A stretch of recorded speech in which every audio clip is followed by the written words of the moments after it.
On the next Uri Man Show, we'll be joined by Ryan Smidt. Formerly with Blackrock, Ryan has started a new development company, single family for rent communities all over Houston. The company is called Clay Residential. Join us on the Uri Man Show. This is the Uri Man Show, and we're lucky enough to have Ryan Smidt here today, who's the founder and principal of Clay Residential. Clay Residential is one of the most successful developers of single family for rent communities here in Houston, Texas. Ryan, thanks for joining us. Happy to be here, Eric. Yeah, so you have a quite interesting background. You actually were one of the powerful people at Blackrock before starting this company. Can you tell me a little bit about your professional history? How did you decide to get into building single family for rent, coming from a position like at Blackrock?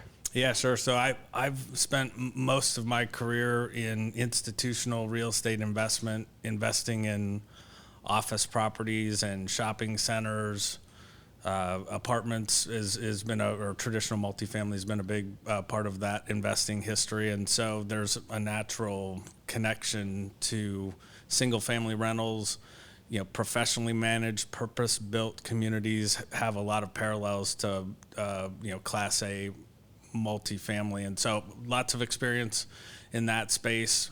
I've spent a lot of my career out trying to pair up with great developers and operators to invest dollars on behalf of Blackrock, or principal at my prior employer, in new projects. And so over the last 5 to 10 years, I'd say, especially in the last 5, plenty of those players in the traditional multifamily space that I was connected to were seeing this great opportunity to offer suburban rental housing in a different format. And so that's really where the sparks started. And then my partner in Clay Residential, Robert Clay, a very prominent Houstonian who's been very successful in the commercial development space.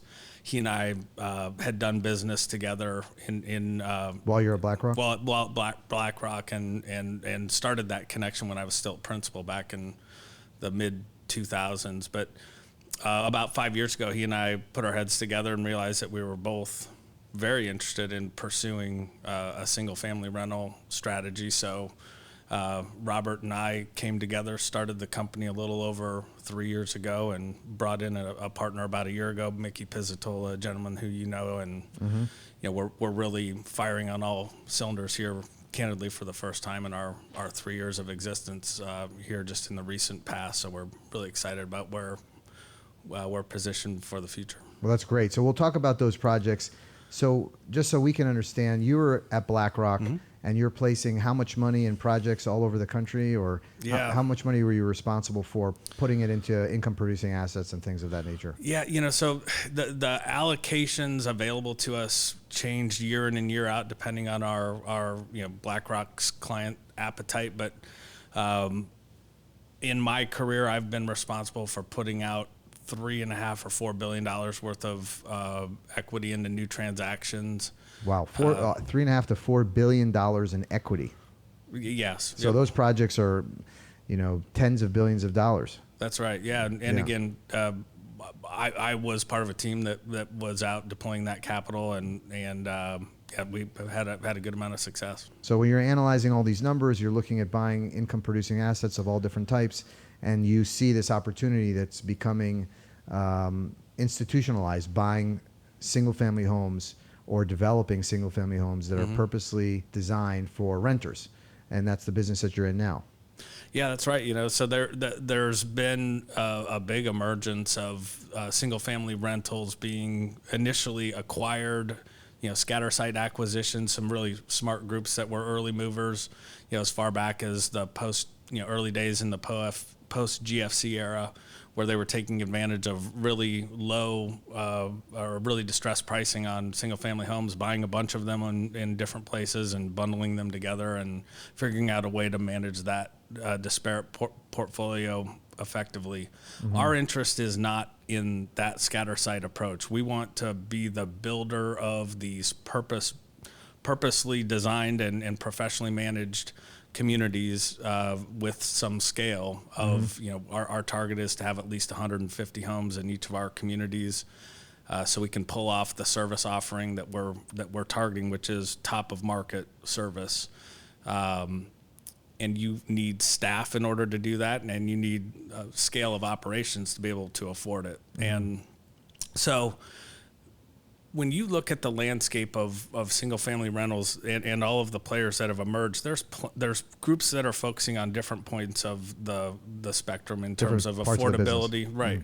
And a lot of folks are focused on providing high-quality homes at the lowest possible price, serving that affordable need, which is a great segment to focus on.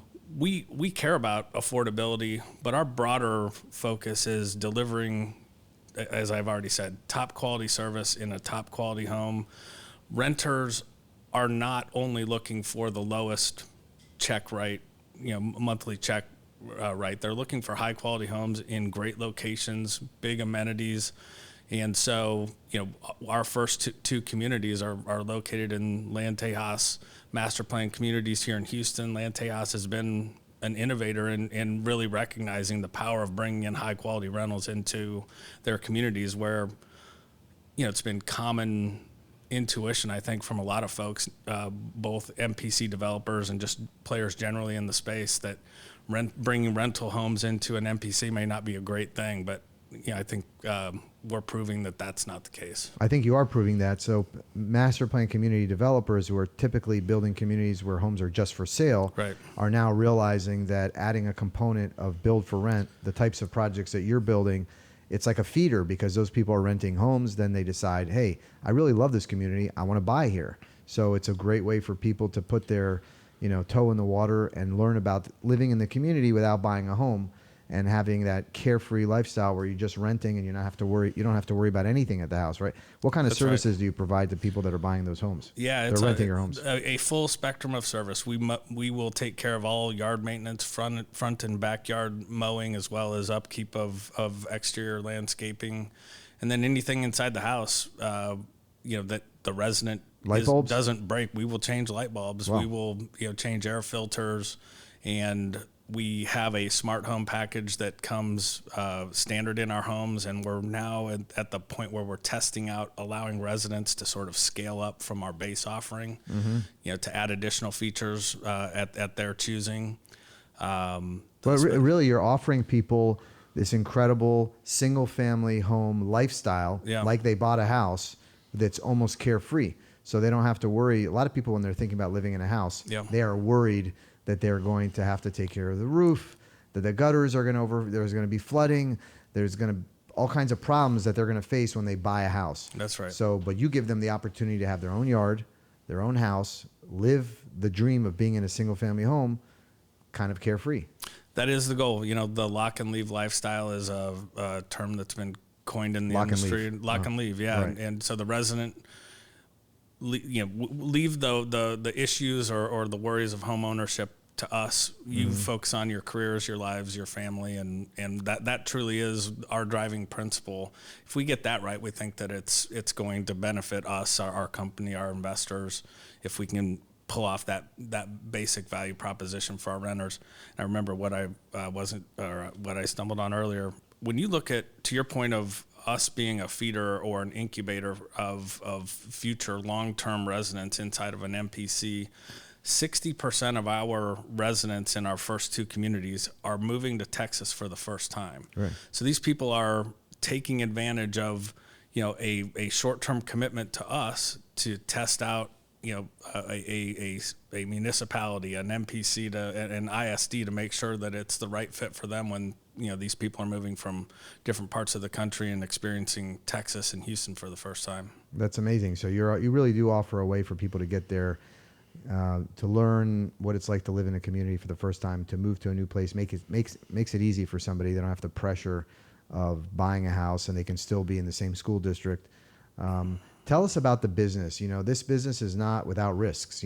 People think, oh, you're building homes and you're renting them out. That seems like a very easy business, but it's actually, plenty of risk and challenges in developing the right project. What are the risks that you face as a developer of build for rent? Yeah, so, a couple things come to mind, especially coming off of this experience that all of us have been through over the last, call it 2 years, where capital markets have been, very difficult and locked up entirely. It feels like at different points in time. So risk happens when these homes or these communities, our base case is generally a 2 to 3 year build cycle. So the world can look great on the front end of a project, and then when it's time, when you're finished building and potentially looking to sell or refinance that community, if capital markets are upside down like they have been lately, it's Capital market risk, yeah. Absolutely. So capital market risk is certainly there.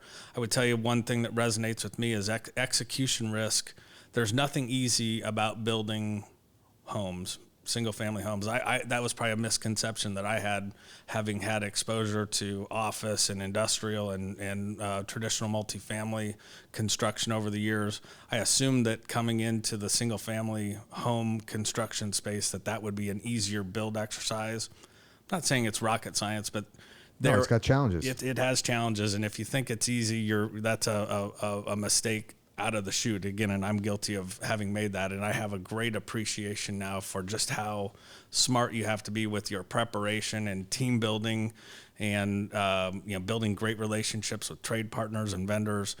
You have to get all those things right in order to do the thing that we badly want to do, which is build an incredibly high quality home for the benefit of our residents. Right. So construction risk is a significant risk, capital risk, construction risk, and then you don't know where rents are going to be when you start your lease up, right? That's right. And capital market risk, connects to that too, where our ability to set rents is dictated in some part by what is a comparable home in a for sale option look like. So if interest rates are really low and all of a sudden single family home values come in a lot, that monthly check to purchase a home gets a heck of a lot more affordable. Well, the reality is it's been the opposite of that in the environment that we've been living in, where home appreciation continues to be strong. Interest rates are at all-time highs.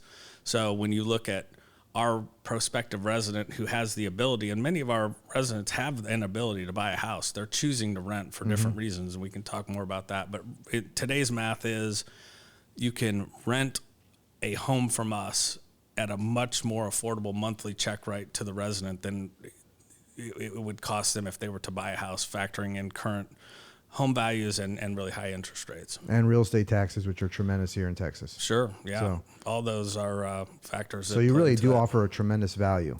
And again, that value will come and go. Right now, we are a far more affordable option than purchasing. There will be times when that dynamic changes, where maybe it's more in parity. 2 years ago, when we started our first project, our rents that we were projecting at that time were right in line with what it would cost a resident to own a comparably sized home, because interest rates were so low. And so my point in emphasizing that is that we're not holding our hat on or affordability being the thing that will position us to win. We're banking on quality of home, excellent service offering, and we think that if we pull those off, our residents will find value in those, even if at times the value proposition isn't as great as it is. You're not looking and saying, hey, I have to be cheaper than the option to buy. That's absolutely right. Because you're offering something completely different. The people that are renting are not necessarily renting because they can't afford to buy. They're renting because they want to rent. They want to know that in a year from now they can get out. They don't know where their next job is going to be. They may want to have the flexibility to move to a different school district.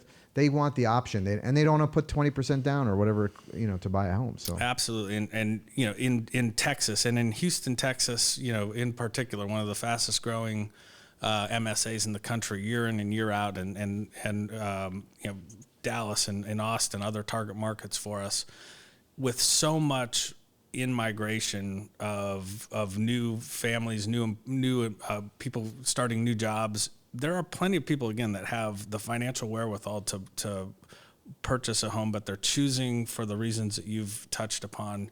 Flexibility is valuable. Sure. And there are plenty of families that come to Houston that know that they're only going to be here for 2 or 3 years. So when you look at the math of owning a home for such a short period of time versus renting, your out of pocket is often in favor of rentals in that 2 to 3 year time frame. So lots of, and so what's important is that we are offering a quality of product that serves those needs of that demographic. even though the math works out for them that they're better off renting, if they don't have a high quality home in a great school district with great in a community with great amenities, they're going to lean toward purchasing just for lifestyle choices. We want to connect all of the dots for them. We give them that life experience as well as give them the right answer on the finance side as well. Great. So our listeners will want to know more about this business because it's fairly new. People want to understand, how do you make the math work on building single family homes for rent? Can you give us, like, not specific projects, but give us a ballpark idea of, like, how much are you paying for land, or how much are you paying to build the home, and what are the metrics that allow you to think, hey, this project is worth doing because we're able to earn this much, the NOI is this? Or can you talk a little bit? Talk about without the math. getting in, all of those more minute variables are probably less important, but I would tell you at a very high level. High level, yes. We are looking at a return on cost, which is your projected stabilized NOI over your total cost basis. And if you think that in 3 years, when you're expecting to have that project be complete and stabilized and ready either for a sale or a refinance, you need to, if you think that the capital markets will be paying a 5% cap rate or applying a 5% cap rate to that NOI to determine value, you need to have a 150 to 200 basis point spread over that. So we're looking at a return on cost of 6.5 to 7 is our target. It's not, and just because we want it doesn't mean it's there. So it's in a high interest rate environment where your interest carry during development just adds to your cost basis.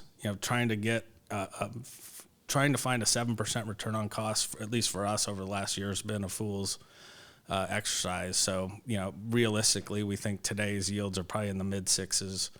So just so I can understand. So if you're doing $100 million project, it's going to cost you $100 million to buy the land, to pay for the architecture, to build the homes, to pay for the interest payments. It's cost you $100 million. You want, at the end, when you're finished with the project, you want it to earn at least $6.5 million a year of net income. Yep. Net income, NOI, and then it's a valuable project because you can take that $6.5 million NOI and sell it potentially for a 5% cap rate in the future. So you're going to sell it for $130, $140 million, and that's where you make the profit. That's the spread. Or if not selling to the open market, you're refinancing and you're looking for that. Exactly. You can finance and hold for the long haul, which we're going to do a little both. We're going to merchant build in certain instances where we're building, stabilizing, and selling, as soon as the capital markets are willing to accept that sale, and then in other cases build, stabilize, and hold for an indefinite time frame. And in the meantime, you have capital partners. These are institutional deals. Do you have third-party finance like LP or?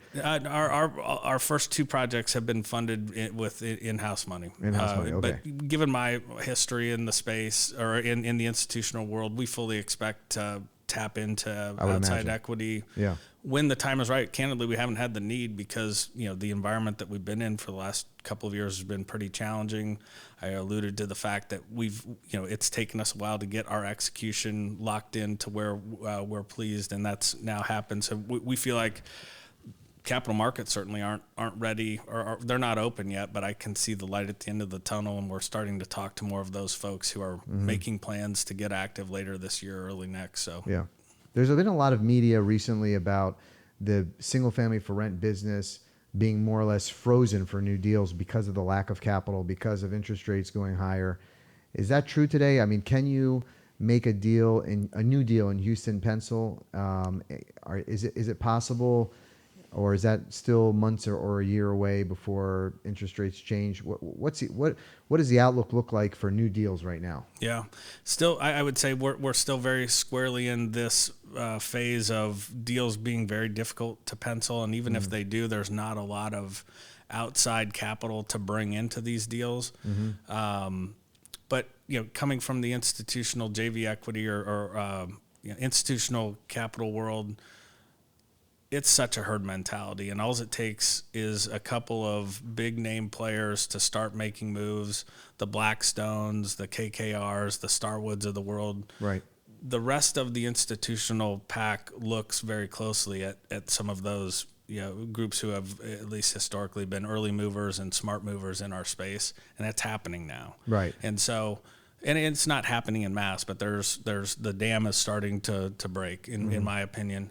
And so the deals you can make a deal pencil. Attracting capital is very difficult.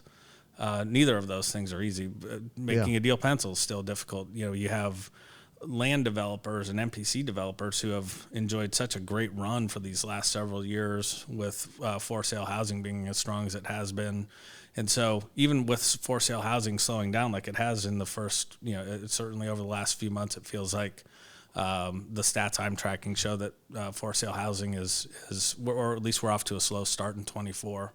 Land developers haven't changed their mindset on how aggressive they want to be with their lot pricing or their land pricing. So it's hard to make them pencil, but it can be done. Mm-hmm.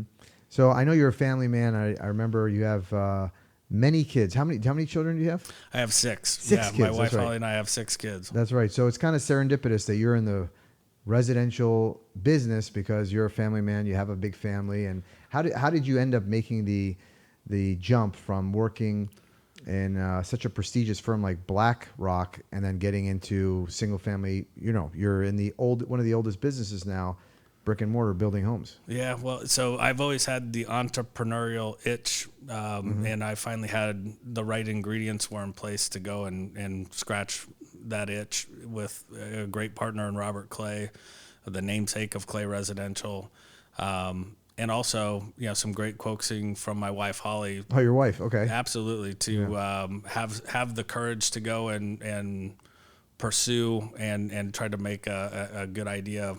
Turn that into reality. So that was a big part of me having the confidence in making the jump. She was supportive and helped you decide that it was the right opportunity to jump for something new and different. I think more than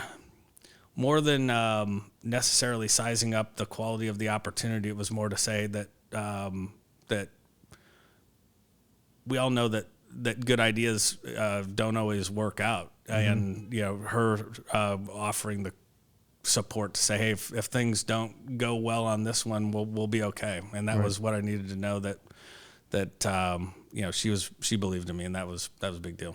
Well, it sounds like you definitely made the right decision because your company is extremely successful, and there are 2 projects that you're finishing right now. Can you tell us a little about those projects? Yeah, so we're going to finish Sierra Vista, a Land Tejas Starwood land community on the south side of Houston. Mm-hmm. We're building 97 homes in that community, and we'll finish those later this spring. Mm-hmm. And then we're midway through our build out at Marvita, another Starwood project, where we'll ultimately build 368 homes, a combination of 134 single-family homes and 234 duplex units. Great. So you're proving out your business model in these prestigious communities, and soon we'll be able to rent those homes. And if somebody wanted to find a home to rent in your community, what website would they go to? Yeah, so clayresidential.com is a place for you to land, but then we have our project websites, willowsierravista.com and willowmarvita.com. We've branded our communities inside of these MPCs as Willow at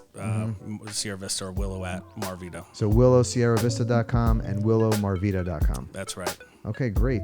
Well, thanks for coming on the Uri Man Show today. It's been a pleasure to learn all about the single family for rent business and all your success. Great to be here. Good to see you, Uri. Thank you. Thank you. Big news! Lagoon Fest Texas is coming to Houston again this summer.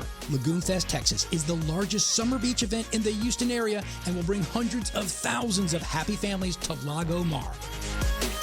Experience the white sand beaches and crystal clear water that surround the 12-acre Crystal Lagoon. Last year's Lagoon Fest Texas was a huge success that drew over 150,000 visitors from all over the U.S. And this year's summer event will be even bigger and better with bigger beaches, more bars, more concerts, and more fun. All eyes will be on Lagoon Fest Texas this summer, and sponsorships are available now. You have a special opportunity to put your company's name and logo in front of hundreds of thousands of happy beachgoers. Naming rights nights, strategic logo placement in and around the venue, along with exclusive marketing access to a captive audience, will be included in your sponsorship. This is a great opportunity to be a part of Houston's largest summer event. Please visit LagoonFestTexas.com to learn more about this incredible event.